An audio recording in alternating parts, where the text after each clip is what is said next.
Welcome to RPG Book Club, the podcast where we play a little bit of a video game and talk about how it makes us feel. I am Sam Allman. I'm David Bernard Hauk. I'm sad, but it's not because of the video game. I'm Matty Grace Webben.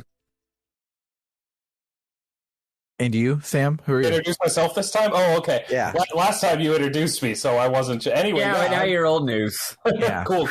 I am also Sam, the game professor, the other Sam.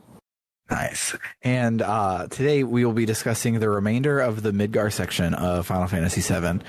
As a reminder, we sell out hard and play super popular games so that we can get eyes on the podcast and eyes on our polls to choose our next game. And our next poll is between Skies of Arcadia and Paper Mario, which are Bernard's auto-by-RPGs. So head on over to www.rpgbook.club and vote on our next game. And while you do that, how is everyone's week? Well, we also sell out because, you know, sometimes we really want to play Chrono Trigger or Final Fantasy VII because they're good games. The thing is, we try to play stuff off the beaten path, but sometimes stuff on the beaten path is fucking bangers. Mm-hmm. So yeah, it's a combination of this is our format and we're sticking to it, and we got to give people time to vote on shit. And also, we want to sell out and get some better fucking like SEO or whatever. But also, yeah, sometimes they're just fucking bangers, and it's okay to play some bangers. Hell yeah. Anyway, my week, I didn't say much last time because I didn't feel like it, but I will this time. My life's been through an absolutely it's not actually that much, but my life's been through an absolutely insane maelstrom that I won't go into. It's mostly, again, relationship type shit and emotions and shit. And even though I mentioned that I was crying, it was because of something very minor that happened that just got, you know, sometimes you just get sad and you got to like get it out, and then once you get it out, you're done, and you're like, cool, good now. That's all it was. It was like half an hour ago, right? Anyway, what's up? Oh no, just the realization that it was that recent. Oh yeah. It was like just some minor thing happened like a half hour ago that I got sad about. It got my emotions in a tussle, right? Anyway, but no, other than that, my week's been fucking crazy. So here's the thing. As I was mentioning off recording, I went off Twitter last week, and you might think, oh, because of all the crazy shit's happening with Twitter with Elon Musk. No, I was already wanting to go off Twitter because, not like because it's bad for me. A lot of people say like, oh, the health site, it's so bad for mental health. I have a good set of followings. Like I follow good people.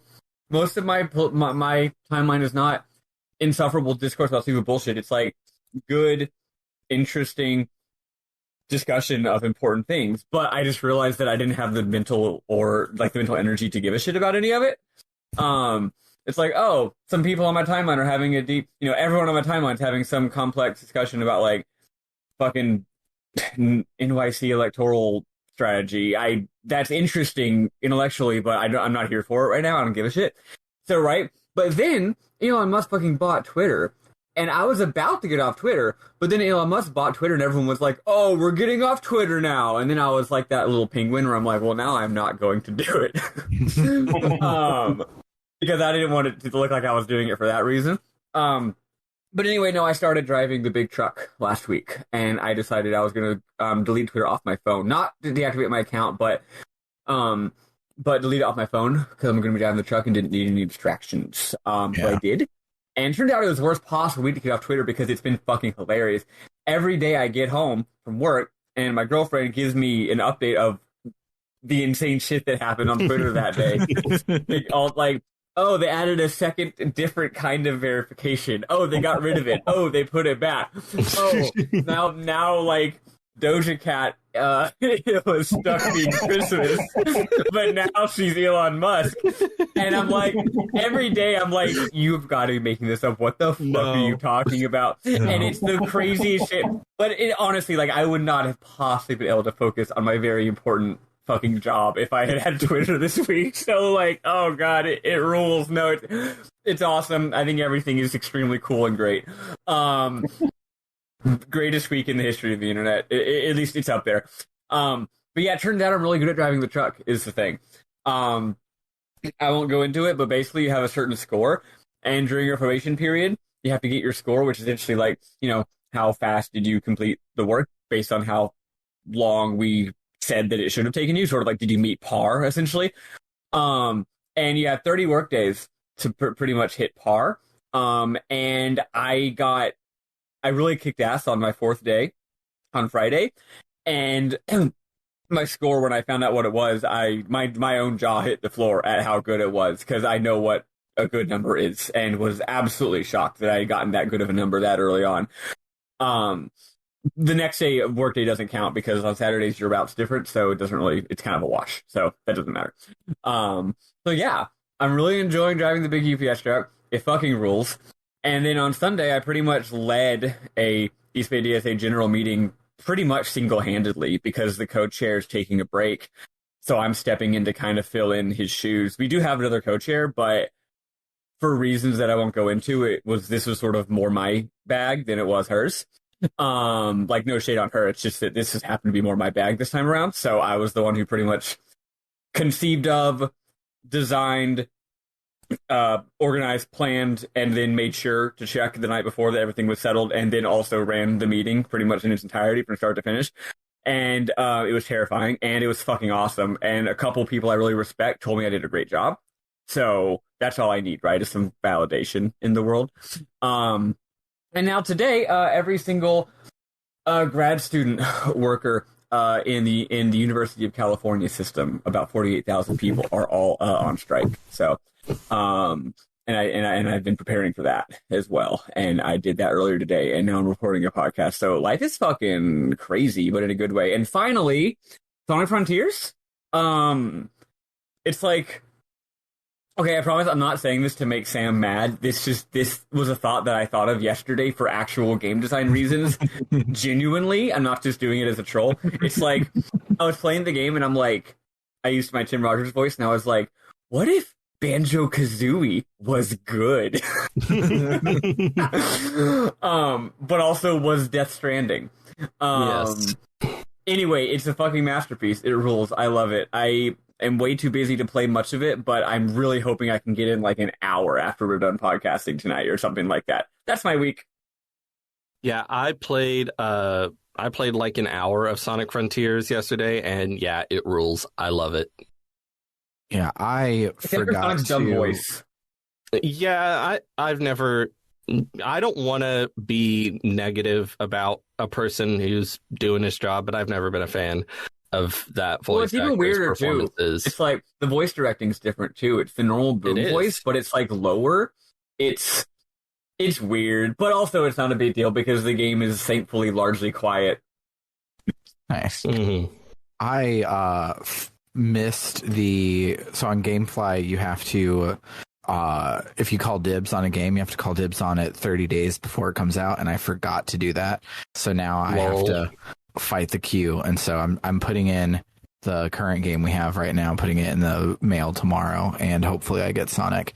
If I don't get Sonic, hopefully I get Bratz, and if I don't get Bratz, hopefully I get Little Nightmares 2. Wait, I'm sorry, I need context for that. What? Bratz, the first new Bratz game since the PlayStation 2 came out. Like the dolls? They made a new Bratz game? Yeah, it looks fucking good. Yeah. That's great. The old ones were kind of based, low-key. Yeah, okay, I'm very confused now. Do I need to go back and play some licensed doll games? True. The Bratz ones are pretty good if you're like into them. I like the Game Boy Advance ones a little more than the PS2 ones. But if you are going to go back and play a single licensed doll game, you need to play the Wii U version of Monster High New Ghoul in School, because it's a Persona clone, and it's fantastic. You do mini games and doll stuff instead of turn-based stuff, but like you go to school, you go to all your classes, you have stats, you do Persona things at Monster High, and it whips. Like, unironically, it's really good. I didn't know about that one. Yeah, that one was one that when I hacked my Wii U, I was like, I'll put this on here for Scarlet, and then I played the whole game. But yeah, so speaking of Scarlet, so I've been talking to this new person who is a child development neurologist type person, and a smart person. Oh yeah, a really smart person, and they gave me a just because it's fun and they like to do it, a free consultation on how to get Scarlett to leave me alone and go to bed. And it's been wonderful. Scarlett leaves me alone and goes to bed. And instead of it being a thing until like 11 o'clock, and then I'm like, I carve out time for myself after she finally goes to bed, and I watch like half an episode of TV and I fall before I fall asleep. Yesterday, she was in bed on time at 8 o'clock, and I had 5 hours before my bedtime Let's to fucking just go. do whatever. And it That's was great.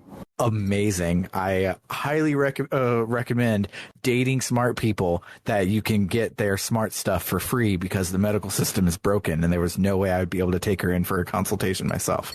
You know, normally I recommend never dating anybody who's ever been to grad school, but that's a pretty good counter argument. Yeah. And also, like, as a side note, I'm giddy as a motherfucker. Like, I'm having a great connection with this person, which is just awesome. But framing it in the way of I got something for free, that's what I'm all about. So I got a free child behavior assessment.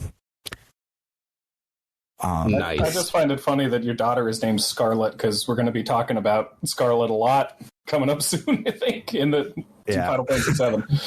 So it's... And that would be a great segue, except we have 2 more people to talk to.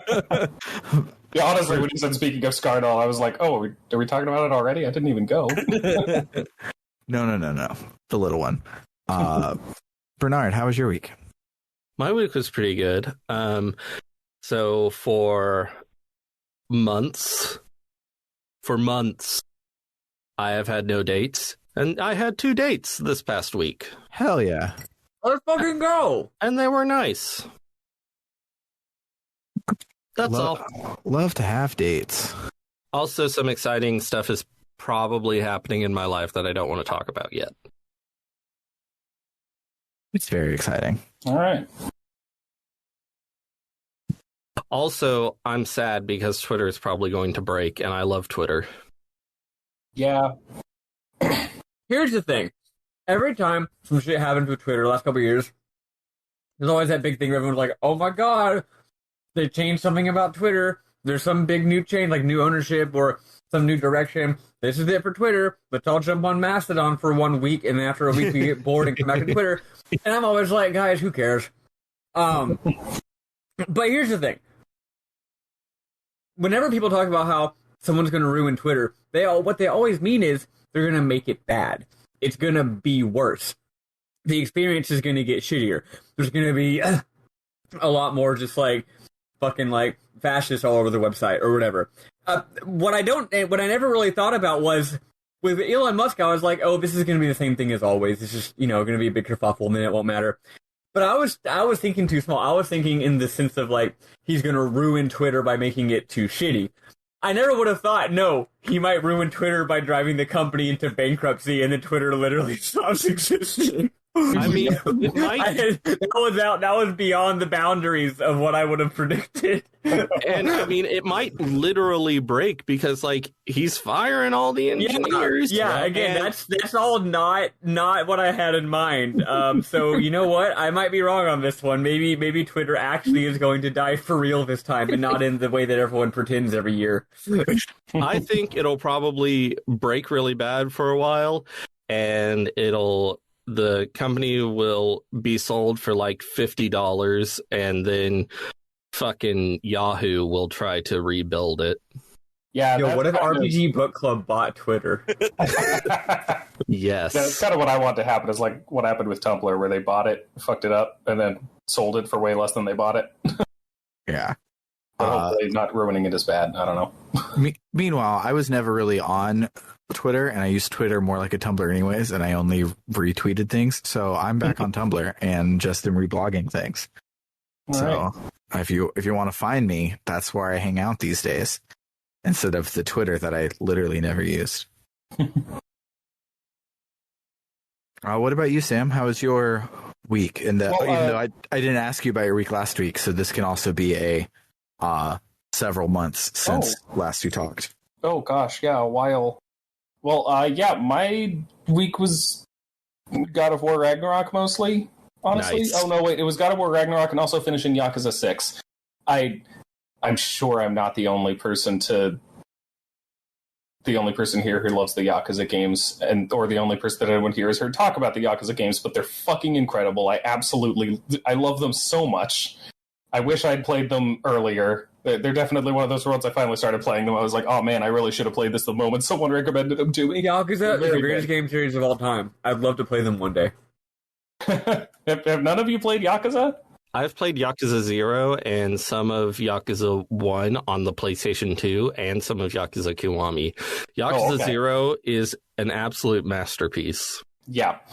It's one of those where there are definitely better and worse games in the series, but all of the games have the stuff that you love Yakuza for. So even the ones that aren't as good as the others are 1,000% worth playing. It's just very good. Yeah, I have played the first vertical slice of Yakuza Kiwami to record a JRPG Canon episode on it. And I had it scheduled with the person and everything, but then Summer went to the hospital. And then I never got around to redoing it. And now I don't remember shit about it. And I didn't write notes at the time. So I need to replay it, write my notes, and then record that episode. Yeah, it's fantastic. They're great because they're just JRPGs, except instead of turn-based systems, it's a brawler fighting system. Aside from that, everything about them is JRPG as hell. The structure, the storytelling, everything. They're extremely good. But anyway, yeah, I finished 6, and I don't hear people talk about that one as much, but it might be my favorite so far, honestly. Not the best of them from a technical sense, but possibly my favorite. I loved it a lot. But anyway, yeah, I did those things. I've been working on my Fatal Frame video, because replaying Fatal Frame 2 was great. Love doing that and scaring myself a lot. Let's see. I have a Steam Deck now. I didn't have a Steam Deck last time, when we did Lunar. So that's nice. Steam Deck rules. Yeah, no, I love the hell out of it. It's very good. Yeah. At work, we were throwing out these crappy docks that don't work for what we need them to do at work. But what they do work for is the Steam Deck. So I now have the full switchification of the Steam Deck for my TV in my room, which is beautiful. Nice. I highly recommend. Yeah. Gamer power plus switchification of the entire living room. Yeah, I need to get a dock for it so that I can easily just, hook it up to a TV or whatever. But even just having I don't know, I've wanted something like this for ages. I have so many indie games and old PC games and stuff that I've just never played that I've had on my list for ages, and now I can play them anywhere. So on a related note, Fallout New Vegas is pretty good. Pretty good. Yeah. On the same note, Celeste is amazing, and Celeste is I highly recommend it. I'm sure no one here has heard of it or played of it or personally told me that I should be playing it ever since it came out. So, Sam, I love the way you just said, original flavor. The fact that other Sam said Fallout New Vegas and then you said Celeste. You said on another note. To me, it was very funny because you're like, oh, speaking of things that the trans is like. I was gonna say. Here's the other stereotypical Tran game. The good one, in my opinion. You haven't played Fallout New Vegas. I've played enough of it to know that no amount of good writing is going to make Fallout 3 good. That's my opinion on Fallout New Vegas. You know what? That's pretty fair. If I wanted good writing, I would simply... If I wanted good writing, but also having to play Fallout 3, I would just read a book and then play Fallout 3. And I would only want to do half of that.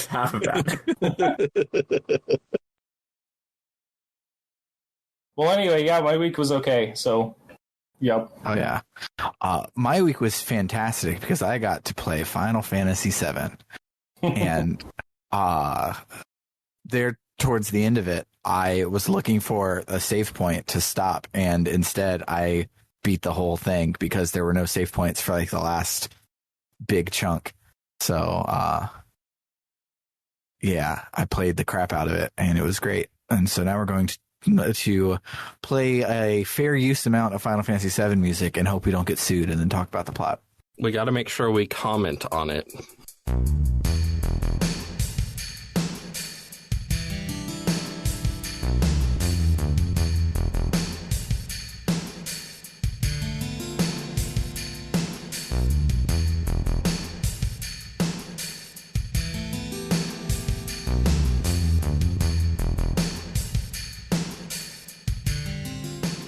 wow, that music was shitty. They could have stepped it up. How dare you Damn. insult that song of all songs? That song. Can't believe that's the song that you played. Actually, I think that's the best song in the entire game. Well, agree to disagree. So, Bernard, take it away. We see President Shinra in his office with two other suits, Heidegger and Reeve. They discuss the plan to drop the Sector 7 plate. Reeve is against it and says the mayor is too. Heidegger is like, fuck you guys, who cares, and leaves.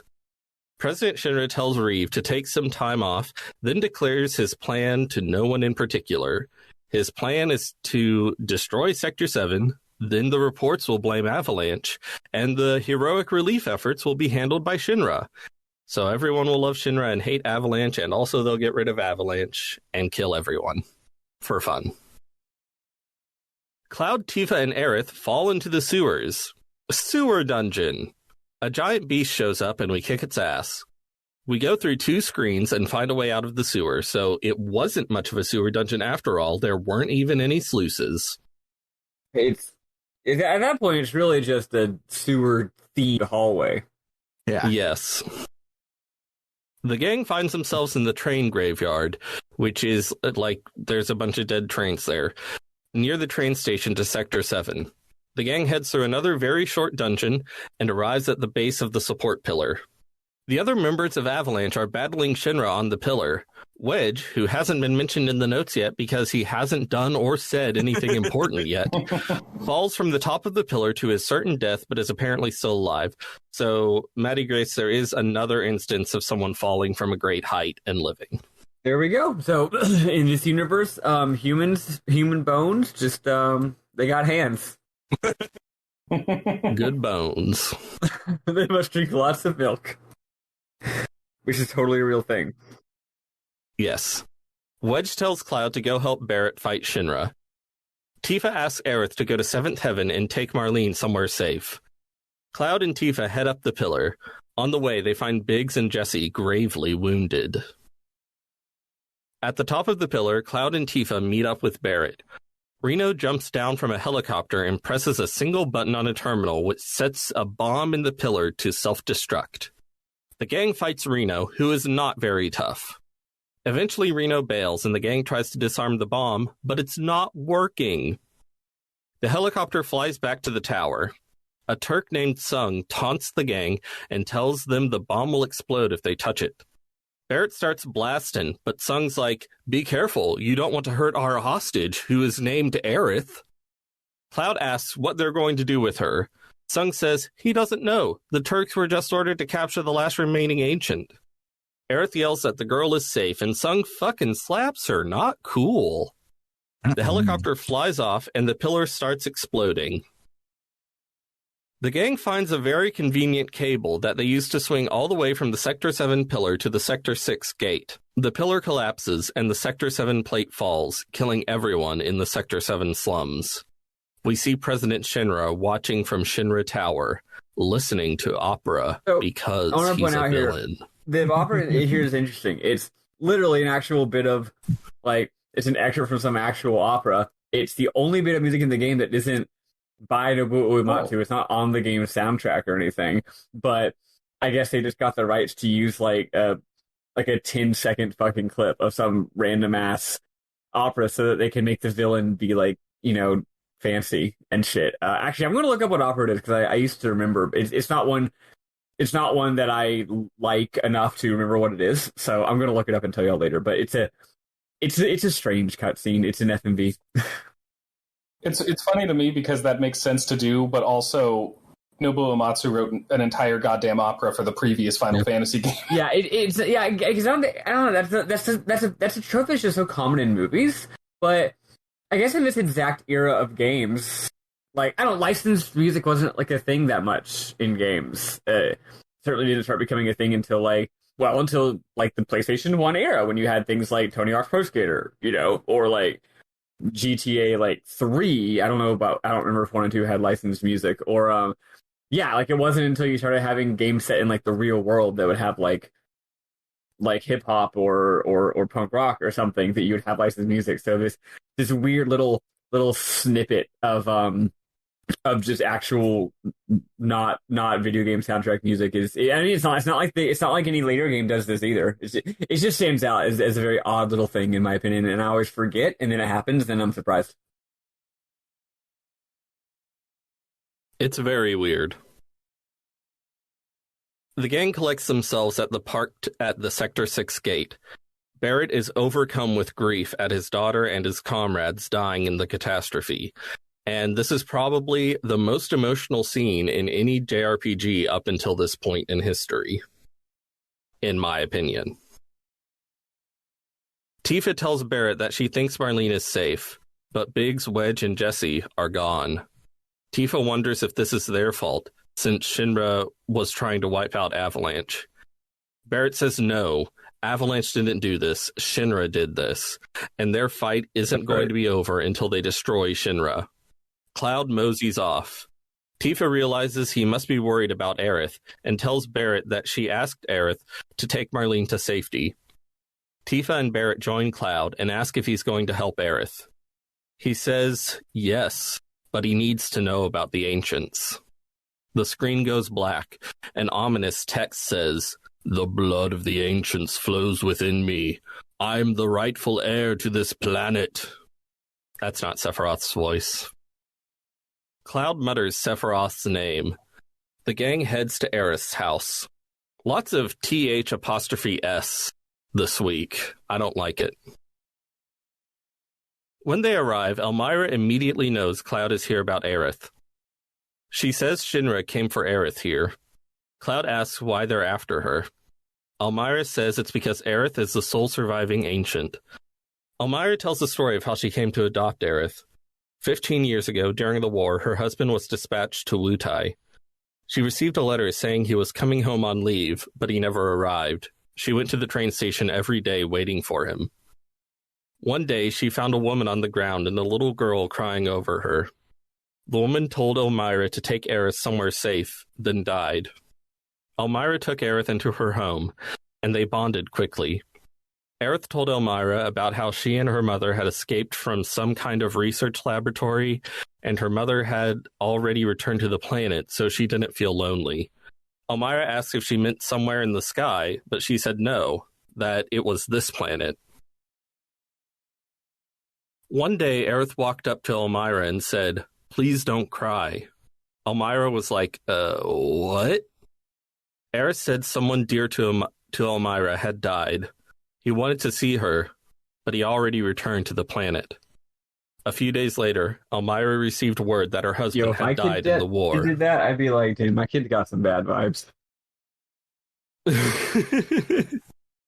No, Aerith has good vibes. Aerith has mixed vibes.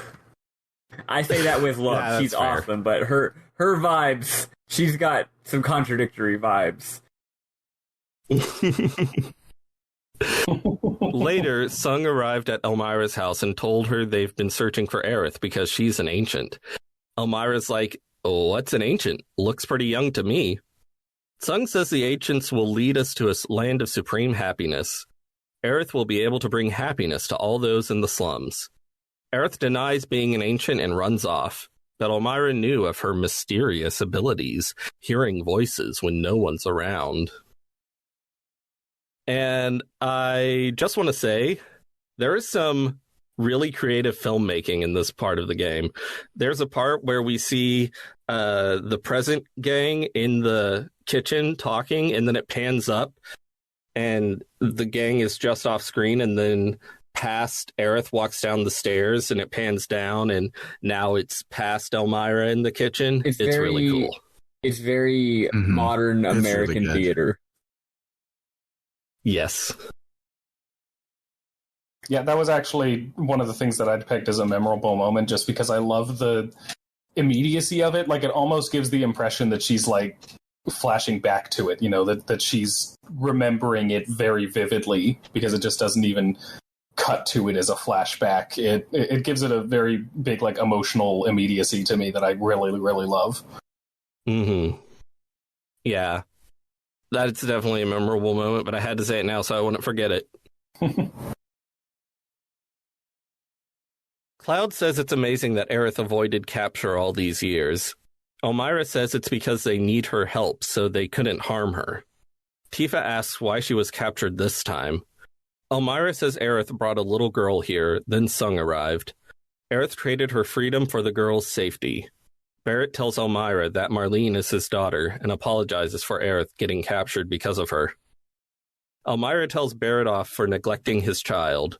He says he's thought about that plenty and wants to be with her always, but he has to fight for the planet. It's a really good bit of dialogue. I love Barrett. He's such a good character. Yeah, I like that part a whole lot. It's real.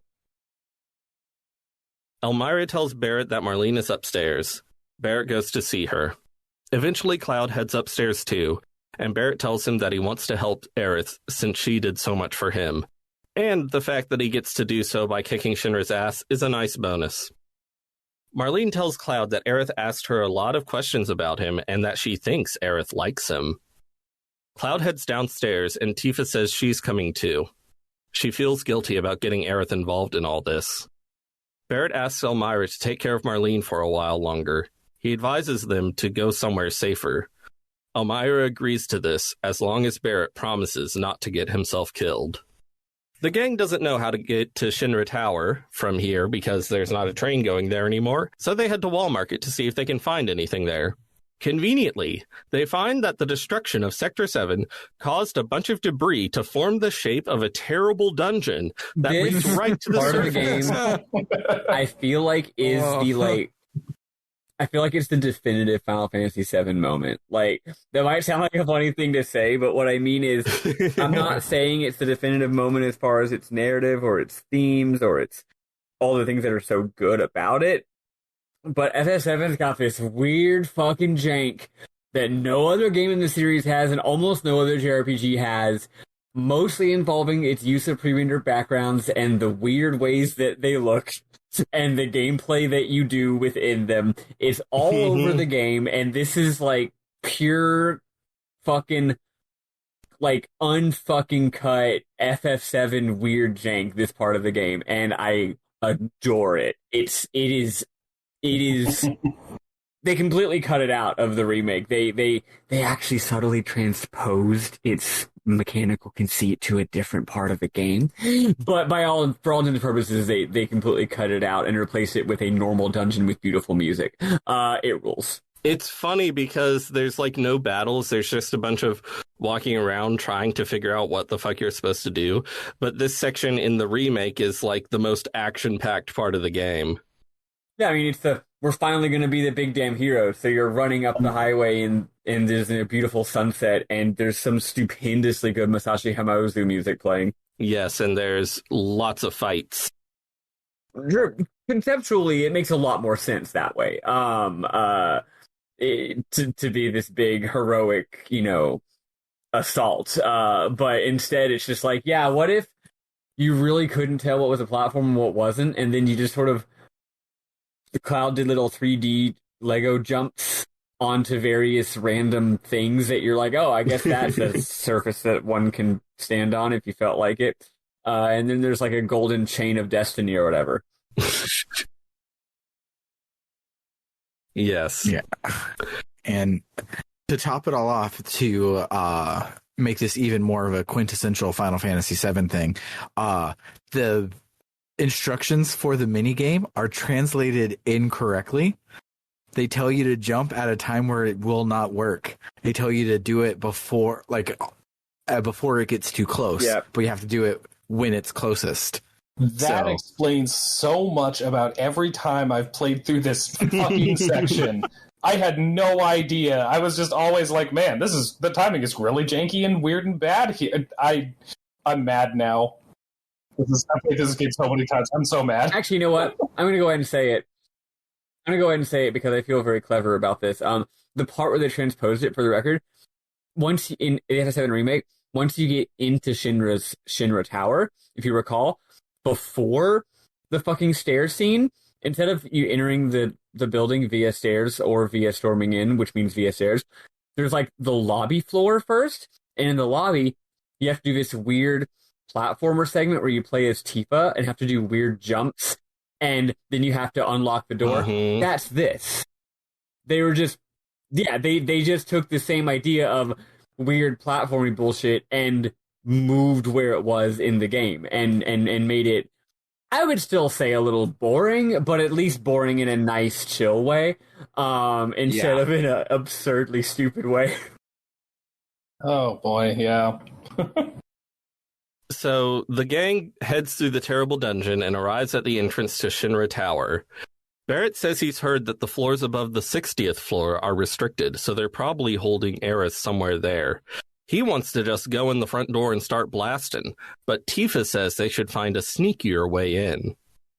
I'm pretty sure you can go through the front door and start blasting, but why would you do that? I actually did it this time simply because, I don't know, someone's fucking got to. It's actually pretty fun. There is some interesting dialogue. I don't remember any of it, but it's characterful. It's them saying we can do it, guys, and get them, and there's some interesting. It's got nothing on the stair sequence. That's all I'm saying. But it's not just you fight a bunch of battles. It's kind of fun, and if it was the only option, it would be a pretty memorable part of the game, I think. But it's not the only option, so we don't need to talk about it. It's not canon. It's not. The gang finds a service entrance and climbs the stairs to the 60th floor. You literally have to climb all the way to the 60th floor while Tifa and Barrett bicker. There is no battles, just stairs. It's not abridged at all. Can I just say another moment that the remake absolutely nailed? Just this. Extremely good. Yes. Oh, it's hysterical. I do think that the pacing of it's weird because, like I said, in this game, there's no battles at all. You get to the tower, the enemy doesn't know you're there yet. You're being sneaky. You can choose to be sneaky or fight. In the remake, first you fight up a highway, then you fight through a fucking parking garage, then you enter the building unmolested somehow, and then only after clearing the first floor of dumb puzzles, then you get to choose between going in guns blasting to the second floor or climbing stairs. The stair sequence is hysterical, but they don't set it up in a way that makes it work as well.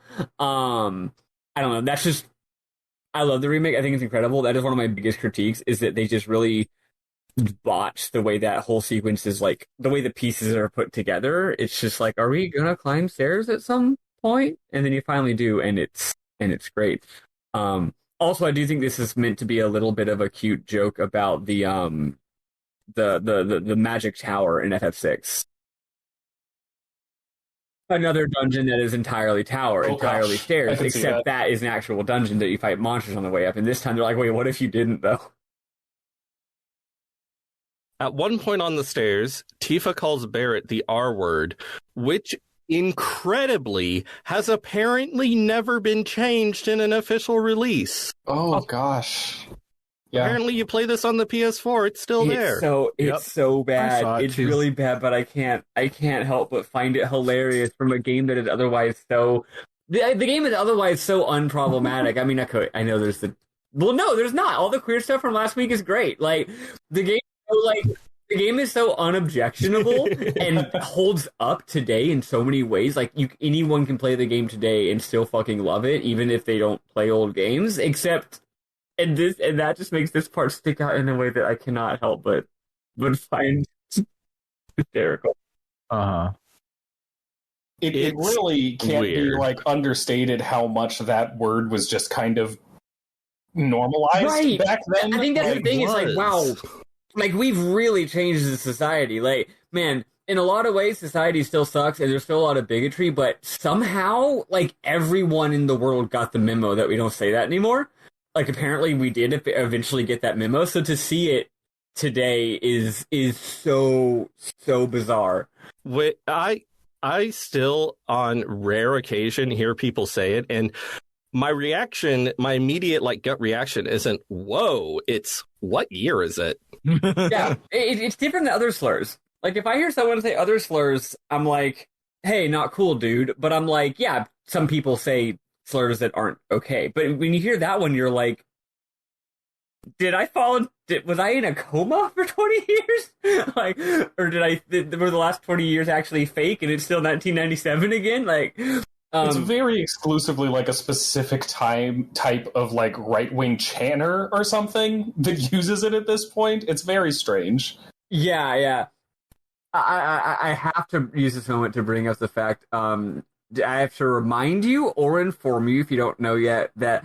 Of the original title of the famous Black Eyed Peas hit single "Let's Get It Started." Oh no! I know. I didn't know that till a few years ago. Anyway, we can go on now. It's a wild fact. It was a weird 2003. 2003? God damn. Anyway, Tifa, not cool. Not cool, Tifa. The gang now has to go through a bunch of wacky challenges to gain access to the higher floors. Along the way, they meet Midgar's mayor, Domino, and his assistant, Hart. Shinra runs everything these days, so Domino is pissed off at them and happy to help our heroes. Eventually, the gang crawls through some air vents to spy on a meeting between the Shinra executives. Reeves starts talking about how much it will cost to rebuild the Sector 7 plate, but President Shinra says they're not rebuilding. Rather, they're focusing on the Neo-Midgar project. He says the Promised Land will be theirs in due time. He says they're going to increase energy rates. A goofy guy named Palmer expresses his hope that the space program will get some of that extra money, but President Shinra says the revenue will be shared between Reeve and Scarlet. Reeve is concerned about the plan to raise energy rates, but President Shinra just says villain shit at him.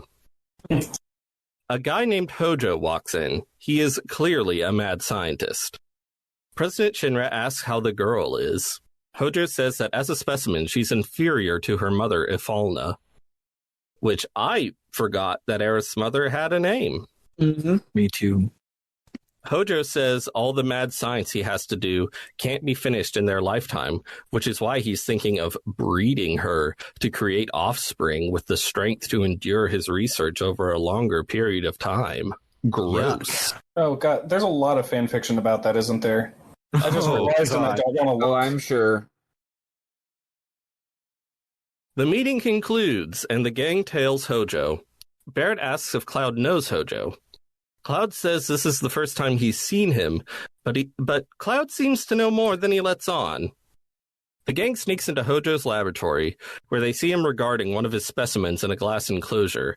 It's some kind of red lion dog thing. Hojo leaves, and Cloud notices a hatch labeled Genova. He looks through the window on the hatch and sees what looks like a woman without a head. A piercing tone shoots through Cloud's brain, and he falls to the ground. He's like, Genova, Sephiroth. So they brought it here. Cloud notes that it's moving. It seems to be alive. Barrett is like, this is gross. Let's go. That's right, Barrett. I love Barrett. Mm-hmm. The gang heads to the second floor of the laboratory, where they see Hojo regarding Aerith in an enclosure. Hojo asks what they want and says villain shit about how they can't kill him because then who would operate the equipment here? He orders the specimen be brought in. The lion dog from before is raised into Aerith's enclosure. It starts growling menacingly at Aerith. Hojo says both of these species are on the brink of extinction, and it seems he's gonna have them mate. Gross. I don't think this mad scientist knows how science works. Hey, he knows more than us, I'm sure. He's a mad scientist. They're different species. Literally, one of the things that makes something a species is that it can only breed with other members of its species. That's how species work. That's not a hard definition. Science is, biology is confusing, but that is one of the definitions. I just find it very, I find it very unlikely that these two, that anything will come of this. Is all I'm saying. How many legs would they have? 3? Yeah, it's the average of 3. It's the average of 2 and 4. I'm just gonna go with the logic of animated movies, where they'd have 4 babies, 3 of them look like Red 13, and one of them looks like Aerith. I guess I shouldn't criticize. Yeah, I mean, what's next? Having a person whose father is a human and mother is an opossum? That would be stupid. That would be really stupid. What, are they going to go to college and be like, what's up? Like it's no big deal? Like it's no big deal. The weird thing to me about this sequence is just that, like, the Honeybee Inn and that whole thing, like with Cloud's cross-dressing, deals with sex, but in a way that almost makes me think the game doesn't actually know what sex is. Like, it's just, it dances around it in the way that a T-rated game from 1997 would. This feels like, you know, you got a mad scientist just being like, hey, I'm going to put this girl in with a wild animal and see what happens. It seems really, like, weird and dark and bad. Yeah. One thing I will say to contextualize, because we're laughing, we're yucking it up, we're guffawing up a mild drizzle over here. But like, I do want to clarify for the listeners who have not played FF7, this sequence is incredible and it is terrifying. Like, the game takes a hard turn into sci-fi horror vibes. And it's very effective. It's really, really good. Mostly, again, due to those beautiful pre-render backgrounds filled with like dull grays and greens and blues and creepy music and smoke and vapor and flickering lights and all that shit, right? Like it is fucked up. It's weird and it's dark and it's violent in the way that like the film Alien is, like, you know, that like that. I mean, yeah, like the idea, like the threat of like sexual violence here feels very. It's very scary and fucked up. And from here until the end of what this week's discussion, well, except for the part where you drive a cool motorcycle, from here until the part where you drive a cool motorcycle, it is a top-notch, like, edge-of-your-seat nail-biter of science fiction scariness. Which makes it all the funnier for me when Barrett sees Genova and says, and I quote, "Where's its fucking head? This whole thing's stupid. Let's keep going." That's right. It doesn't say fucking, obviously, but it has all the symbols, and I interpret that as that. Because the game says shit. It doesn't censor that, so, it's only one other word it could be doing. Yep. Heckin'. So at this point, Barrett has had enough, and he shoots the enclosure. The enclosure starts glowing for some reason. Hojo panics and opens it. The lion dog leaps out and starts mauling Hojo. Cloud helps Aerith up, but the elevator in the enclosure starts moving. Hojo says another specimen, and quite a ferocious one, is coming up. The lion dog says it will help fight the monster. Tifa is like, did that lion dog just talk? Cloud sends either Tifa or Barrett to get Aerith to safety and asks the lion dog's name.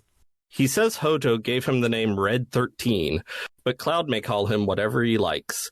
And it's weird that only one name entry screen among all the others is diegetic. That is strange. Well, no, we, the player, can call any of these people whatever we want, but this is the only time when the characters in-game are actually deciding what to call somebody. Anyway, you probably just leave it as Red 13, or if you're a smartass, you name him Nanaki. Okay, I have feelings about that, but I feel like it's getting into spoilery territory for the Nanaki thing. Is this the place to talk about it or later? It's just Red 13, who cares? Okay, here's the thing, though. He eventually has a whole revelation, and it's an entire-ass character, like the culmination of a character arc in which he proudly declares his actual goddamn name. Yeah. And then the game is just like, everyone just keeps calling him Red 13. Like, that is bonkers to me. That really should have been a point. And I understand why it's not, because it lets you name characters, and it's not going to, if you named him Zeus Mel Poop Lord or whatever, then it's not going to overwrite that. But it's bonkers to me that you have an entire character arc around someone basically coming to accept who they are and proudly declare themselves that, and then everyone just keeps calling him by the experimental name some asshole mad scientist gave him. That sucks. So I get naming him Nanaki, if only so that eventually they actually call him by his actual name. But you know what they should have done? They should have made it where when he dramatically discovers his real name, the player also gets to pick what that is. So he's like, I have no longer Zeus Mel Poop Lord. I am now dipshit, dipshit, bitch ass, and I'm proud of it. That would be bad, but might be better. I don't And know. that way you still get to have a name of the player picked while also still having the dramatic character arc. Now, I'd be great. That's true. Or he's like, I thought my name was Red 13, but actually it's I don't know. I'm imagining like a 7-year-old would call like lion face meowmers. Yeah, I'd call them lion face meowmers. That sounds good. Yes. So to keep everyone updated on the Dragon Ball Z names, I named Red 13 Android 16 because he has a very similar You're stupid. personality. But I thought about Android 13, but Android 13 is not canon. It's from the movie. Exactly. No one gives a shit about the movie. Not real. It never happened. Cloud, Red 13, and party member 3 fight the specimen. It's hard. After the fight, Barrett asks Red 13 what he is. Red 13 dodges the question and says they need to leave. He also apologizes to Aerith and says he was just trying to freak Hojo out by being growly and shit. Barrett says they've got to split into 2 groups to get out of here, since the battle party can only have 3 people, so they do that. Cloud and his group head to the elevator, but a Turk named Arud corners them. Sung also shows up. We don't get to fight them, they just capture us. Mm-hmm. It's important to note that Aerith and Barrett don't have the best boss battle in the game right here, like they do in the remake. God, that is such a fucking good battle. It is. It's the best boss battle in the remake. The remake does a really clever thing where the game has 4 playable characters. That's it. The whole game has 4 playable characters. Cloud, Barrett, Tifa, Aerith. You only ever have 3 at once. The game never at any point lets you pick what characters you want because there's always only 3 because of plot reasons. Except at this point, all 4 of them are in the same place now, so the game contrives a way to split it into 2 parties of 2. And man, you're used to having a party of 3 for the whole game. So then having to have a set where you're these 2 guys and then a set where you're these 2 guys is such good game design. And both of the bosses are fantastic. Also, Barrett and Aerith, I don't think have been in a party together at this point, so it's interesting mechanically to. The thing is, they're both support characters. Yeah, they're both they both really only make sense alongside someone else who can actually just like hit a guy for normal damage, normal style. So I know Barrett can if you switch his gun arm to like the weird wrecking ball, but I never got the hang of that. So yeah, it's I know we're supposed to be talking about the original game, but you know what? Look, there's not going to be any more remake talk after today. So whatever. So whatever, that's right? Now the remake does handle this part in a absolutely phenomenal way. Like I don't think Sam's exaggerating. I think it is probably the best gameplay sequence of the entire game. The Turks lead the whole gang except Aerith to President Shinra's office. Cloud asks what they did with Aerith. President Shinra gives a villain monologue about how she's very valuable to them as the last of the ancients who called themselves the Cetra and lived thousands of years ago, and the Cetra will lead them to the legendary Promised Land, which is bursting with Mako, and they're going to build the city of Neo Midgar there, and Shinra's so great, and get fucked Avalanche. That's verbatim, by the way. Yes. No punctuation or anything. I want the Bernard translation of this game. I would love to just write a whole script for this game. It would be pretty fun. President Shinra says their audience is over, and it's not clear why this audience happened in the first place. The gang gets thrown into the jail that they have in Shinra Tower. While beezing in jail, Tifa asks Aerith if the Promised Land exists.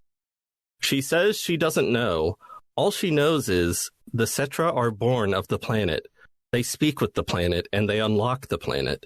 And then the Cetra will return to the Promised Land, a land of supreme happiness, which was granted by the planet. Cloud asks what the planet says when the Cetra speak to it. Aerith says she can't make out what it's saying because it's too noisy, like it's full of people. She only ever heard it in the church in the slums. Her mother had told her that she must escape Midgar, then she can speak with the planet and find her Promised Land. After some more characterful interactions, the gang goes to sleep. Cloud wakes up to find his cell door open. He steps out and finds a guard's dead body. Something is wrong, and this is where it really gets spooky.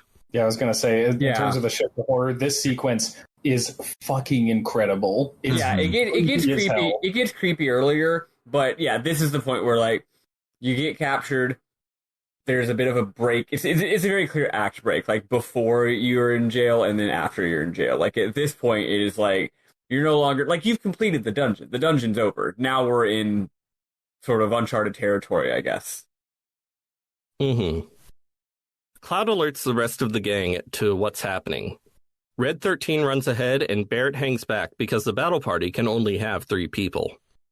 Cloud, Tifa, and Aerith head off to follow Red 13.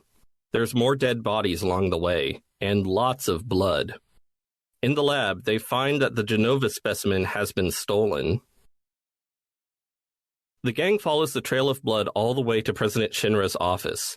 They find President Shinra with a giant sword stuck through him. He is dead. Cloud recognizes the sword as belonging to Sephiroth. Tifa is shocked that Sephiroth might still be alive. Palmer peeks out of a corner and tries to run away, but the gang catches him. He says he saw Sephiroth and heard him mumble something about not handing over the Promised Land. Barrett, who showed up earlier, is like, so he's trying to save the Promised Land, so he's a good guy?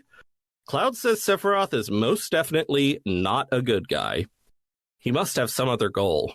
Palmer runs off as a helicopter flies out by the balcony outside. Barrett recognizes it as belonging to Rufus, the vice president of Shinra and the president's son. The gang runs out to meet him. Rufus is like, who the fuck are you? And Cloud is like, I'm an ex-soldier. And Barrett and Tifa are like, we're from Avalanche. And Aerith is like, I'm a flower girl from the slums. And Red 13 is like, I'm a lab rat. Again, another moment in the remake, just absolutely. Aerith saying, local florist will never leave my head. And then Red 13, lab rat dog. The line is definitely kind of funny in this game, but it's like, I feel like they wrote it without realizing how dumb and funny it was. And then in the remake, they realized, oh, we should like highlight this as like a parody of like a dramatic anime moment where everyone says who they really are, but they're all just like random people. Performances really help too. Like, it's one thing to just have the line written, it's another to actually hear her like so just confidently blurt out local florist like she's some kind of badass. It's so good. It is. I love her. It's a good thing Rebirth isn't out yet, because then we would have more episodes where we keep talking about the remake instead of the actual game. Totally. And again, I think the reason why it's totally fine for us to do this is because we're not going to do it anymore. Yeah, it's just so good until about right now in the story. So, you know. Yeah, and we won't be able to talk about the remake again until it's completely done and we do a long cast on it. So let's go. Yes. Yeah, cool. Plenty of reason to talk now. Rufus introduces himself as the new president of Shinra and gives a villain speech about how his father ruled with money, but he will rule with fear. And I'm like, your father just basically destroyed a borough of New York City, and that seems like ruling with fear to me. But anyway, Cloud tells the gang to take Aerith and get out while he 1v1s Rufus. Cloud says he'll explain later that this is the real crisis threatening the planet. On the way down, Tifa decides to wait for Cloud since the battle party can only have 3 people. Barrett, Aerith, and Red 13 head down to the elevator and are attacked by a giant robot. Oh no! They kick its ass. Meanwhile, Cloud stares down Rufus. He says he's going to stop him. Rufus asks if Cloud knew that Sephiroth is an ancient. Cloud says he won't let Shinra or Sephiroth get the Promised Land. Cloud 1v1s Rufus, except Rufus is cheating because he also has a dog with him. Also, really, really good boss battle in the remake. Yes, it's intense. Mm-hmm. After Cloud kicks his ass, Rufus bails on the helicopter. Cloud heads downstairs and meets up with Tifa. We see the others reach the bottom floor, but it's crawling with jerks. The Shinra soldiers have the building completely surrounded. Tifa runs in and says to follow her. They're like, where's Cloud? Cloud rides in on a cool fucking motorcycle. Inside. Every teenager in 1997 or every 6-year-old in 1997 lost their goddamn minds when, with the power of full motion video technology, the coolest boy in the world shows up with his giant sword on his back on top of a enormous fucking Harley Davidson. It's cool. Yes. The rest of the gang hijacks a dopey little pickup truck that's on display. And I wish real pickup trucks were like this and not too big to fit in parking spaces. So they bust out of a window and onto a highway, and we have a motorcycle minigame, which is beautiful and a lot more FPS than you would expect. Yep. Mm-hmm. I think it's pretty fun, actually, too. Yeah, I was surprised when replaying it that it's one of the only mini games in this entire part of the game that went unchanged in the remake. Like, pretty much, yeah. You play it like this. There's like more to it, and it's remakified, but you swing your sword on either side. And they add a boss battle to it. Yeah. But yeah, no, it's so like last time I was talking about how this game has this weird thing where there's all these like brief, bespoke, like uniquely programmed interactions that are kind of like mini games, that like mini games that take like 5 seconds to play and are all just like strange and lumpy. The game also has some straight up mini games. It's got 3, maybe. And I won't say what they are because I don't want to spoil for the people who don't already know. I think it's got like 3 like elaborately designed actual ass mini games, and this is the first one, and it's a real fun time. And the music is great. Mm-hmm. Not as fun as the submarine one later, though, but that one's cool. But don't say what the other one is, because the identity of the third one. Assuming that, I fucking hate the submarine one. I was assuming everyone would agree with me. You were that, joking. I guess not. Well, I legitimately think the submarine one sucks. I remember it sucking, but not so strongly that I would like, oh, maybe it's good actually. You know, to each their own, I guess. But the identity of the third one, I think, is a special little surprise that we shouldn't spoil in case anyone doesn't already know it. Definitely, because I'm pretty sure we mentioned it in the first episode. It's stupid as shit. And maybe we did. Whatever. Not actually remembering with. Oh shit! No, I do remember. Never mind. Okay, yeah, you're right. Oh boy. The gang reaches the end of the highway and fights a boss. After kicking the boss's ass, Barrett asks what they do now. And I want to point out this whole conversation takes place on a beautiful pre-rendered background. Mm-hmm. Cloud says he has to settle the score with Sephiroth. Barrett says if that'll save the planet, he's coming along. Aerith agrees. She says there's things she needs to find out. Tifa says this is goodbye to Midgar. The gang climbs down a convenient wire to the outskirts of the city. And I now wonder how Red 13 climbed down that wire. Well, you see, Cloud pressed the I'm the party leader button and absorbed Red 13 into his body so that only Cloud had to climb down. I see. Red 13 says he's heading to his hometown and he'll travel with the gang that far.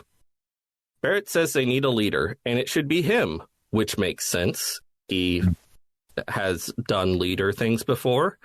He's not a great leader, but he does put a lot of work into it. Yeah. Aerith says Cloud should be the leader because he's on the box art. Barrett reluctantly agrees and says they should head to the nearby town of Calm, but also that they need to split into 2 groups because the battle party can only have 3 people. And next week we will head to Calm, and you know how Midgar was just wall-to-wall landmark groundbreaking sequences? We're going to have another one in Calm. Hell yeah. The most important one yet, to be clear. Oh, yeah. What's coming up next is the most not only the most important sequence of the game, but one of the most important in the way that it like pushes forward like the language of video games, like one of the most important sequences in like the history of video games. Yeah, but we'll talk about that next week. That's right. Yeah, we're going to end up talking about this a lot more eventually, but I do think it's amazing that after Midgar, which is just a very, like, it's a very well-paced, like, y'all have played enough JRPGs that I'm sure you're very, very familiar with the story structure of, like, have an important thing happen and then do a bunch of filler bullshit for a while until eventually something important happens again. Oh, yes. And Final Fantasy VII does that so little compared to other games. Like, I would be afraid that after Midgar, the story's going to loosen up and the pacing's going to start getting really lopsided and messy. And it does that a bit. It's not completely devoid of that, but compared to a lot of other JRPGs I've played, it's downright tightly paced. I mean, it definitely looses and gooses a little bit, but that's because, in addition to its everything of it, like, at its, like, for some parts of FF7, it's like nonstop, like, capital P plot, and every single thing is important. You're building this mystery. It's very much like that. Yeah, but there's a lot of other stuff, these character narratives, right? So, like, it looses and gooses up, but only in the sense that sometimes you'll have a whole, like, episodic piece of game that really doesn't advance the plot at all, but it does let a character really get to have the spotlight and develop their personal narrative a lot. And you know, that's still really good, even if it's totally a lot more like it, even if it's more laid back than the Midgar section of the game. For sure. So yeah, let's listen to some Final Fantasy VII music and then talk about our memorable moments.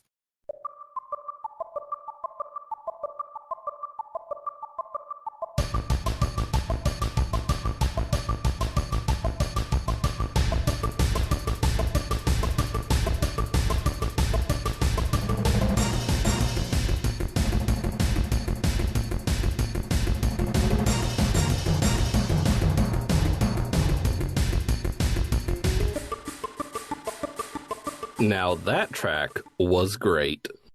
That was shit. I hated it. Let's go ahead and say that was the fucking motorcycle music there. Oh gosh, never. Oh man, I just realized I can't say that. No matter what music is there, I'm gonna feel bad saying it was bad. So never mind. Forget that joke. I can't do it. I would say there's one song that's a little mid. The song that plays when you wake up and everyone's dead, and it's like horror now. Very effective piece of music, but not that great musically. The do do do do do do do do. Mostly because of the sound fonts it uses. It's kind of flat. Yeah, it's a good atmosphere piece, not so much a I'm going to put this on a Spotify playlist and listen to it piece. So, but almost every other track in the game is both, so it does stand out in that way. Yeah. When you were doing the notes of it, it sort of sounded like you were about to do the mystery theme from Arrested Development. That's right. Speaking of things that don't hold up because of some of the language that they use. Arrested Development does not hold up. Anyway, let's talk about Final Fantasy VII. Yeah. So fun fact, I, in my brain, put the sequence that's at Calm later and so I thought that we were about to head to what is actually called Cosmo Canyon, and so I thought Maddie was losing her bonkers about the campfire scene, and I'm like, I mean, it's a great scene. It's one of my favorites on disc 1, but changes the history of video games forever. That's kind of a lot. No, this game sets you up to think the game has a certain plot, which is that Shinra is bad and you're going to get him. Then the president of Shinra dies, and you exit the place where the game was happening, and you realize that was a fake out. That's not really the plot of the game. And then they immediately, without wasting a single second, well, except for the time it takes you to travel on the world map from Midgar to Calm, they immediately fucking throw you in the deep end into the actual game with this great fucking scene that sets up the rest of the game. Yes. I think because I mentioned last time that FF7 kind of blew my mind in terms of like large scale games that really focus on narrative. And I think that this whole thing of starting with Midgar and then moving on to other things and seeing what a bigger story it actually had was one of the things that did that. I don't think I'd ever come across something that made me think for so long, oh yeah, I know what this game is about, and then absolutely became about something else. Not in a way that invalidated what was before, but like in a way that evolved it into something completely different, which is in some ways a typical JRPG thing, right? You start off killing rats, you end up killing God, but like it's done just different in this game. It's different. Yeah. And, when you haven't played anything like that in the first place, it hits you real hard. Well, I would say what makes it work so well, I will say, is that the game doesn't shift from being about one thing to being about another. It shifts from being about one thing to being about you're not really sure. Yeah. The game does not make clear what it is actually doing for a very long time. You just know that it's not, we gotta go beat Shinra. Yeah, and it's not even another necessarily so much as more. Like, that's still a big... Yeah, the Shinra thing doesn't actually go away. They don't stop being much bad. Matters. Yeah, like it's all very important setup. It's just that suddenly it's way bigger, and you're not sure exactly how yet, and it's good. We're getting a little ahead of ourselves, I guess, but the Midgar sequence is important to that, and it's real good. I have only one minimum to talk about, and I forgot what it is. So y'all are going to have to talk and tell me what it is. I've got a few like usual, so whoever wants to go first can. Okay. So I took a couple great like screenshots that I loved. One was when Barrett says, "It ain't us, it's the damn Shinra. It's never been nobody but the Shinra." Like, that scene's just fantastic, and I love, like, in a game about corporations causing ecological disasters and someone saying that any part of it is our fault, having someone be like, "No, it's not," was great. And I really like that because Barrett's got his eye on the prize, and I respect the fuck out of that.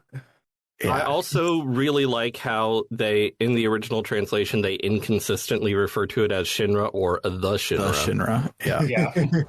Yeah, it's cute. In the jail, Cloud and Tifa are in one cell, and Aerith is on the left, and Barrett and Red 13 are on the right. And Cloud is talking with Aerith through the wall, and she's like, "I knew you'd come save me." And he's like, "Well, I'm your bodyguard, ain't I?"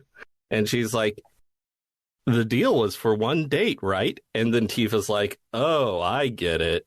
And then Aerith is like, "Oh, fuck, Tifa's in there." Yeah, it's good. It's so good. I will say I do love that moment, but also I have to, again, to talk about the remake, I do love that the dynamic between Aerith and Tifa in this one is largely we both like Cloud. Like, we're friends, but we both like Cloud. And the way that they absolutely shifted that dynamic to best gal pals in the remake is just extremely good, and I love it.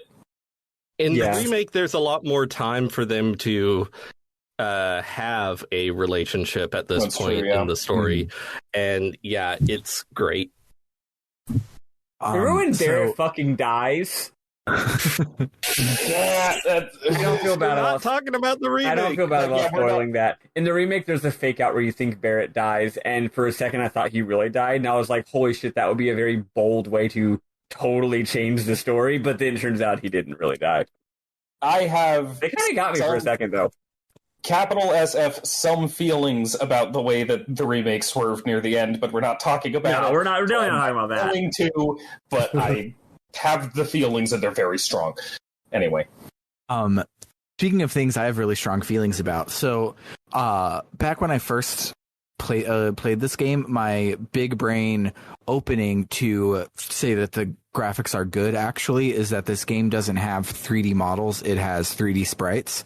And they are using the 3D models the same way that they use the sprites on the Super NES, including brilliantly done sprite-based slapstick comedy. Yes. And there's one scene, it's in a dramatic-ass scene. It's when Elmira is talking about how her fucking husband died, and she found Aerith and everything. So it does a pan up, and you see them at the train. The first thing to notice is that Jesse and Biggs are on a date and they're hanging out, like holding hands, swinging each other around and being adorable. And that animation of swinging someone around and being adorable becomes important. So then some dude steps off the train and his wife is there. He picks up his wife and spins her around and is adorable.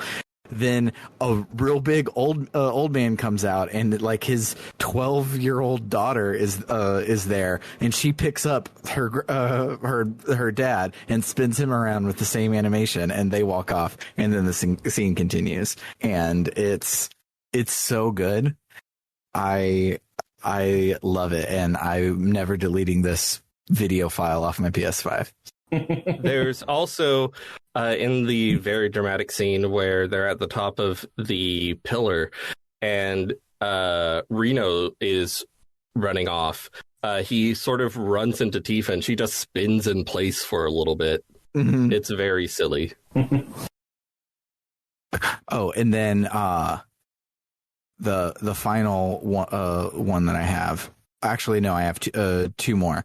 One of them is an actual Mim Mom. The one of the stupid puzzles you do in the Shinra Tower dungeon is you have to rebuild this model of Midgar, and you find pieces that are broken from each of the sectors. But Sector 7, you don't find that piece because it's broken because they just killed a lot of people with it. And I thought that was pretty cool and interesting. The other one is there's an NPC that's talking about how to find the crappy pile of trash dungeon. And he says there a bunch of debris fell down from the plate, quote, but the old guy who likes tanks took all of it away, and I wanted some too. And I was like, damn it, Matt, why are you stealing salvage from these people, you old man who likes tanks? Very weird that I failed to remember the one thing I wanted to mention in this game. I was like right at the end, there's a thing that I thought Bernard was going to mention but he didn't, and I wanted to point it because it's fucking awesome, but I guess I don't remember it. That's a damn shame. Well, but I've got a number of them, so you can. Well, I will still say one thing though. Bernard, did you? Maybe I spaced out, though. I don't think I did. Did you mention the fucking how insanely cool the battle where you're on a goddamn elevator is? I mentioned that there was a battle. I didn't mention it was insanely fucking cool. Yeah. Okay. So here's the thing. It's a fucking boss battle against a goddamn like helicopter or whatever, and yeah, like. Your whole party is like the 3D model of the environment is you're literally on an elevator that's rapidly descending, and like, you know, we all know that trains, like train levels, are awesome, but like new moving platform to be on that makes something dramatic just dropped, which is the fucking elevator fight, right? Elevator action returns. Well, I guess they've had elevator fight for ages. It's like a staple of like beat 'em up games, right? Like fucking Ninja Turtles or whatever. But yeah, no, a descending elevator boss battle. What's cute about it in an RPG sense is that it doesn't matter mechanically. It's purely aesthetic. But boy, is it cool. It's cool as shit when you're standing in one place and then something is flying outside the elevator fucking like shooting at you and shit. It's just another use of like the thing about Shinra, all the stuff in the Midgar part. Most of it is not groundbreaking narrative technique. It's doing shit that FF6 was already doing, but using technology. I'm saying the use of technology is largely not to like do anything insanely crazy artistically. It's just used to be cool as shit. Like they're just like, no, like we have the technology to make this like way flashier and more exciting and badass than it would be if we were on the PlayStation, on the SNES. And this is just an example of like, nah, like there's no artistic depth or meaning to why they're on a fucking elevator, but motherfucker is it good. Yeah, I think that often kind of gets overlooked when people talk about the effects that Final Fantasy VII had on presentation for JRPGs, because it's often talked about as if it's just, oh, well, after this, it was all about big, long, pretty cutscenes or whatever. But also the shift from like the Super Nintendo games where there were just kind of static backgrounds based on the current environment or whatever, to something like this when they can have a greater variety of them with a lot more detail. Like, sure, it doesn't add a lot of thematic depth or whatever, but the ability to have a greater sense of place, to not just have a battle and say, oh, it's in this building, but oh, this is happening in the elevators outside. Like, there's so much more mobility and versatility in the way that the battles can be visually framed, and that is genuinely really cool. And the fact that, like, when you fight the battle against Rufus Shinra, that you're like outside of the fucking tower, like you're not in the building, you're like on the balcony with this like dramatic fucking like looking over the city and shit. It's like there's a lot of dramatic cinematic language that they just weren't able to do before. And again, it doesn't take a genius to figure it out. It just takes a little bit of creativity and a little bit of a desire to want to make sure you do the most you can with the technology that's available to you. And a lot of budget. Yeah, yes. Exactly. And when I say it doesn't require a genius, I don't mean that to disparage them. I'm saying that they did. This is the kind of shit that does not require you to be a genius. There's other shit in the game that does, right? And it's like, good on them for simply just being craftsmen and doing the best that they can to make the most exciting and entertaining product that they could fucking make, given their tools at the time, you know? Well, as usual, I've got a lot. I think this happened when we were talking about Lunar too, but I totally forgot that I was like the guy who had way too many memorable moments, so I'll try and be quick about them again.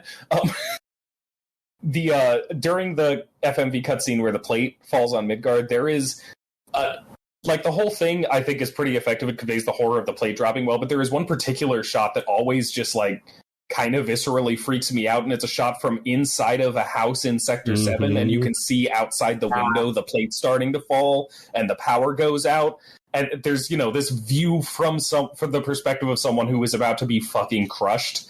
It's horrifying. It's very good. Like, the scene with President Shinra watching from the tower with the opera music is the one that always sticks in people's minds, but that one is just kind of viscerally terrifying in a way that I think is impressive. It was the opera piece is apparently one of the most famous works. It's not an opera; it's an oratorio.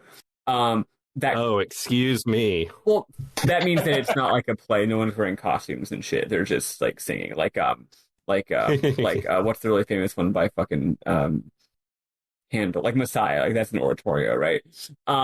Anyway, apparently it's a really, really famous one, but it's really famous by Haydn, and like Haydn's fucking boring as shit, so that's why I don't remember what it is. But yeah, it's The Creation by Haydn, and it's about what you would probably guess it is based on the name of it. It's like based on like the Book of Genesis and shit like that. So yeah, that is up and ironic, and I love it. Yeah, so it's like some boring like late 18th century bullshit. Well, let's see. After that, there are a number of like small things that you can do revisiting some of the areas that you were that I really like. Like, there's a kid when you're traveling through earlier who's like asleep and mumbles something about his secret stash, and if you want, you can like look around his room and find some money and take it. Yeah. But if you don't do that, you can come back around here, and he tells you that he used the money to buy an item, and he's going to be a bigwig in the market when he's older, and he gives you a turbo ether. And I like this little bit where it's like, hey, you could steal some money from a kid, or you could, not be a tremendous asshole, and you get something better later on. World there's choices. A little bit, yeah. If you steal money from the kid, you're going to go to jail after the courtroom scene. Oh, gosh, yeah.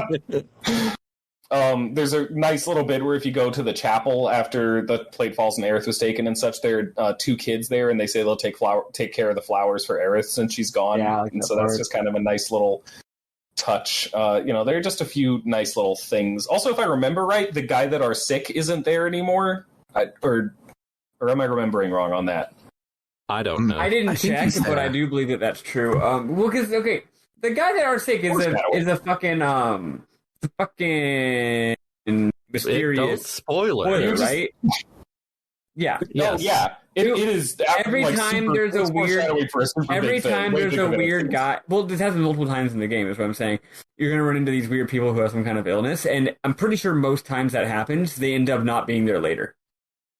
Right. That makes sense. So yeah. So what you're saying is true now, and also I'm pretty sure true in future instances of the game. I'll try to keep an eye out to see if that keeps happening or not, but I'm pretty sure it does, if I remember correctly. Yeah, for sure. Another thing is you can go back to Walmart and into the Don's mansion, and everyone's gone because Shinra raided it, except for one dude who's tied up in the like torture basement. So that's a thing. Also, though, if you go there, they got him with fucking Rico. If you go back up to the Don's room, then you can go behind his bed, and there's a hyper that you can pick up, which mechanically that cures sadness, which kind of makes me chuckle, but people have posited all sorts of uses for that. It's just kind of funny. I do love... There are a few... Again, the Midgar stuff goes really hard in terms of the political commentary, and I love it a lot. I love the revelation that Mayor Domino is there, that they're like, is actually a mayor of Midgar, it's just that he doesn't matter. Like, he's a puppet to this corporation that controls everything, basically, which is not at all relatable to anything in our real life or government, thank God, for sure. Not at all familiar and scary. It's honestly kind of like being the mayor of it's honestly not kind of like being like the mayor of Paris in the 19th century as well. It's like kind of the same thing. Yeah. There's the bit where President Shinra is like, hey, don't bother rebuilding Sector 7. Like, fuck those poor guys or whatever. We'll leave it as is and restart the plan that'll make us richer. Like, that whole bit. There's a lot here. And, of course, one of my favorite developments, because it's really easy to say, oh, this isn't criticizing anything systemic, right? It's just that there are some bad people running a bad company doing a bad thing or whatever. But no, the minute the dude who runs it dies, he's just replaced by someone immediately that just comes right the fuck out of nowhere and makes things even worse. Like, that for me was the moment where I was like, oh, okay, this is actually like criticizing systems, not just people, because no matter who is there, that system keeps going and keeps doing what it's doing. There's always someone else to pick it up. It's nice. And then one more note about Hojo, just a personal thing. I went to see the first concert series of Distant Worlds, the Final Fantasy Orchestral tour, the very first one. As it was going around, I got to see it in San Francisco, and we got a bunch of friends who were into Final Fantasy. We got a hotel, and we stayed in the Howard Johnson Hotel, which is colloquially shortened in a lot of their marketing stuff to Hojo. Oh, that's cute. So we stayed in the Hojo Hotel to see the Final Fantasy concert, and that was funny. But nice. Anyway, that's not technically everything I could say, but it's a lot of what I was particularly enthused about, I suppose. I do want to say also, I guess, just that I really like this introduction for Red 13. It one of the major themes of the game in general is identity, and for a lot of reasons that we can't really get into yet. It's particular with a few particular characters, especially. It's a huge thing, and to have Red 13 come up here and you get a pretty strong sense of who he is from the beginning, like more than I'd remembered. Honestly, yeah, I agree. Yeah, he's kind of like stoic. He views things kind of simply, but he has compassion and consideration. There's a great line where when he says that he wasn't gonna breed Aerith anyway, he's like, I have a right to choose too. I don't like two-legged things. And he has a lot more personality than I remember right off the bat. Speaking of Red 13, I wanted to bring up for the surprisingly first time this episode, but will not be the last time throughout, in Let's Mosey, Tim Rogers' slow retranslation of Final Fantasy VII. He brings up that Red 13 is speaking like a little kid pretending to be a grown-up, which read that in all of his dialogue, and it makes it even better, which is I don't remember great. if this is in Hey babe, was the thing about the characters the character names of Domino and Heart, was that in Let's Mosey? Yes, I'm not babe, but yes. Okay, I was talking to my girlfriend, but yeah. So this is also, Tim Rogers brings this up, and it's also like a fact that was known before his video as well, which I couldn't remember. Mayor Domino and like his second in command person, Heart. Yeah. Okay, we're still podcasting. Shush. Heart. Yeah, it's not Heart, it's Hut. The character's named after Domino's and Pizza Hut. which Because Midgar is a pizza. in addition to being a reference to Midgar being a pizza, is also just very Akira Toriyama. Oh, I love Like, that. oh, it's the anime character thing? Oh, let's give the characters fucking food names. That is very good. That's not the thing that I was going to say that I keep forgetting. I guess it's just out of my brain, which is a damn shame, because whatever it was, I felt very strongly about it. Oh, well. Yeah. Well, in any case, the one thing about Red 13 that I really liked is that Barrett asks, "What are you?" at some point, and he says that it's a good question but hard to answer. It says, "I am what you see," and there's this very fascinating thing here with Red 13.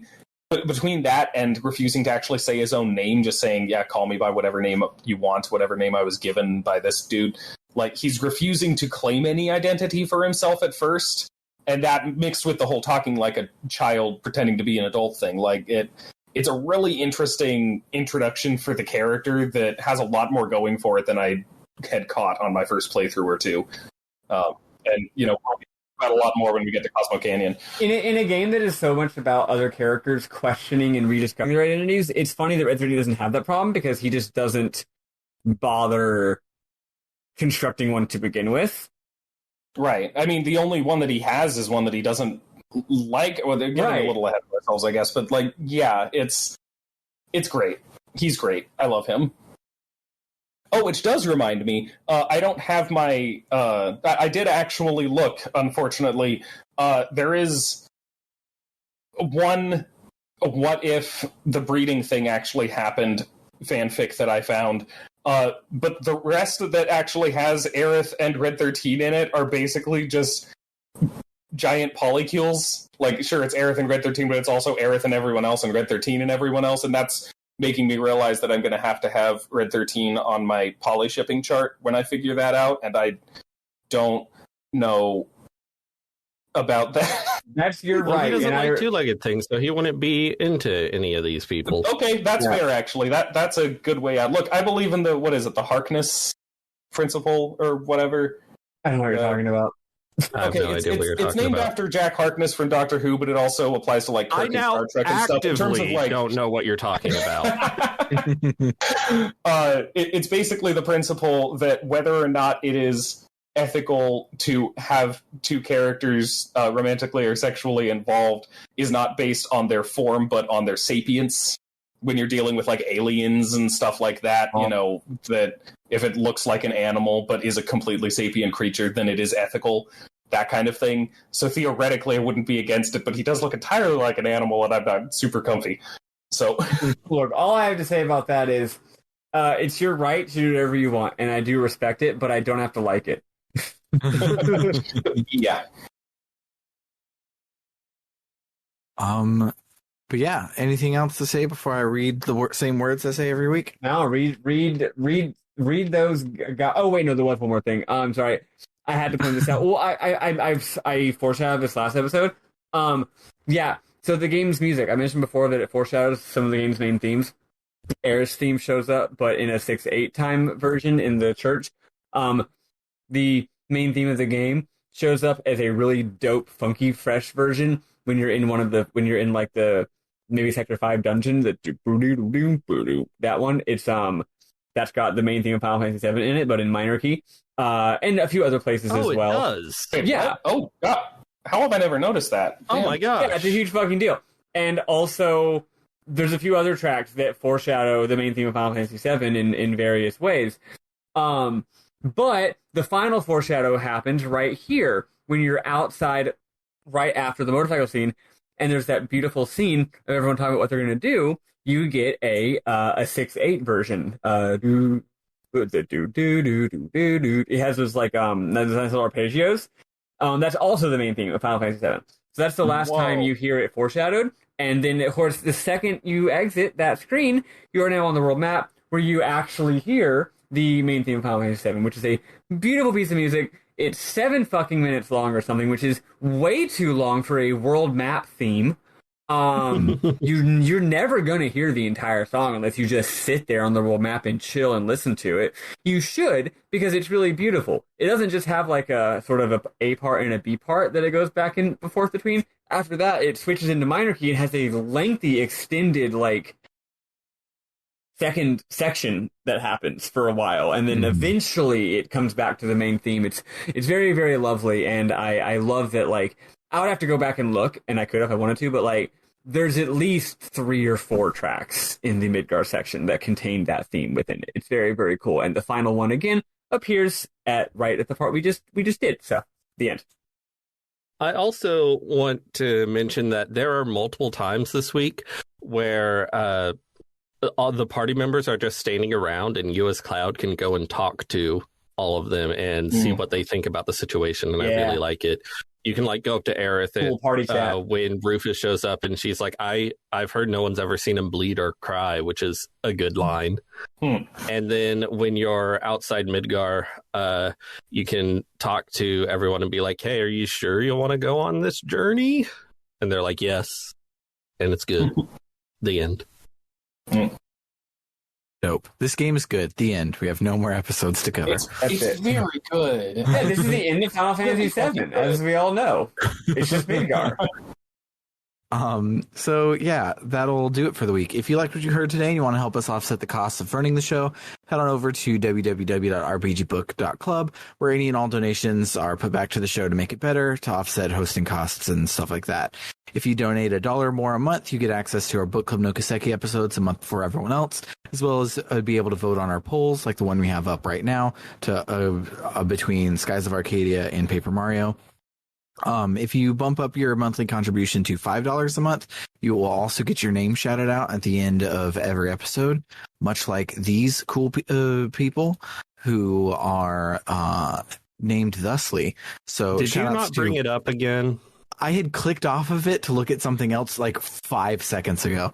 I'm so stupid. But so shout outs to Bernie L. Taylor, AA Ron 524, Anthony Lerma, Femk, J Fro Prime, and Doho. And then if you really like us and you want to bump up your monthly donation to $20 a month, we'll not only read your name, but also give you a 1-sentence shout out to whatever you want. The idea is for this to be a URL for your Twitch stream or something like that. Or if you're like Eliza Tantavi, you want to shout out critical-distance.com, which is an aggregator for... It's an aggregator for games criticism and journalism that gets you all the good stuff.